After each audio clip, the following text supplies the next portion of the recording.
Hey, what's up everyone? It's your good friend Eric Thompson with the Leading Edge Academy. I'm making this video for my broker owner friends. I'm going to show you how to address the cuts you want to make in your budget so you can save money so that you can be profitable even in a slowing market.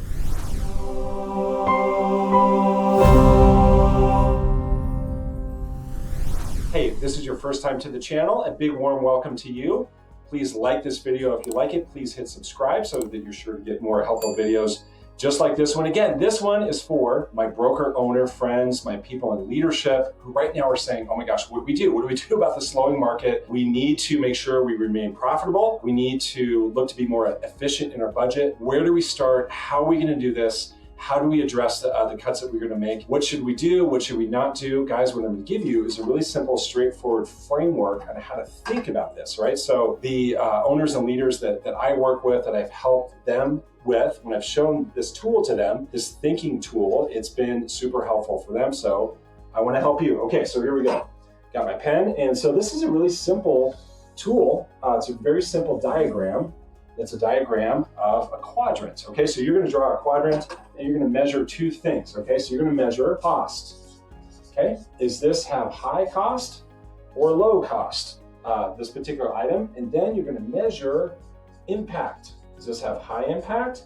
Does it have low impact? You are gonna make the choice. I know that this cost analysis, this is subjective. Even though you're looking at absolute numbers, this is subjective when you think about something costly or not, but you make that choice for yourself, right? So you pick the threshold, you know, whether it's $1,000 a month or $5,000 a month or whatever the midpoint would be, you decide. That'll be relevant to you in the scope and scale of your budget. But ultimately it doesn't matter. You just want to have some kind of line here. Impact, how do you think about impact? Does it have high impact? Does it have low impact? Does it have positive impact? Way over here, actually maybe these one has negative impact. What I want you to think about is one of my favorite sayings. It comes from rowing, right? It comes from crew racing. I'm not a crew racer myself, but I'm kind of intrigued by it. So there's a saying in crew racing. So, you know, think about, 8 people in one of those really sleek boats, rowing in unison, going down the river or going down the lake or going down the body of water in a race, they're racing the other boat. Here's the expression they have in rowing, in crew racing: does it make the boat go faster? So when they make analysis on things that they should do, their training programs, their new technology, maybe with the boat or with the oars or whatever, they say, all right, ultimately, will this make the boat go faster? Ultimately, is this going to help us sell more real estate?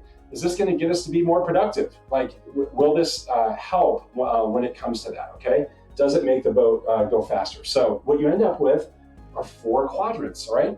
So you have high cost, high impact, all the way down here, low cost, low impact. So these, you guys, these are the things that you need to eliminate right away, all right? So you eliminate these. Obviously you keep these. So you do these first, okay? And then what this allows you to do, it allows you and your team to get some momentum. Right, because these become more complex up here. So to give yourself some momentum, to give yourself some progress, to address the low-hanging fruit, go here first, and then you go here second, okay? So what you want to do here, you got to address these things, okay?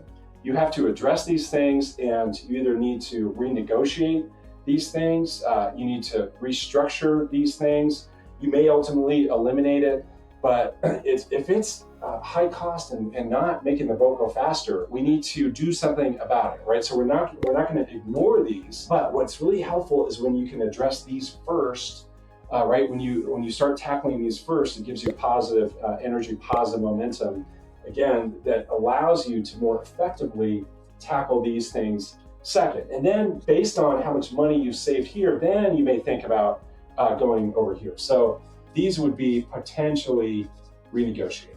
Potentially, like leases right now, I think you can potentially renegotiate. I think I'll do a whole separate video on that. But really, you can get where you want to go looking at here. So get things put in quadrants so you know where to start, so it's not overwhelming. So it's really simple. And then go here, then here. That's it. Thanks, guys.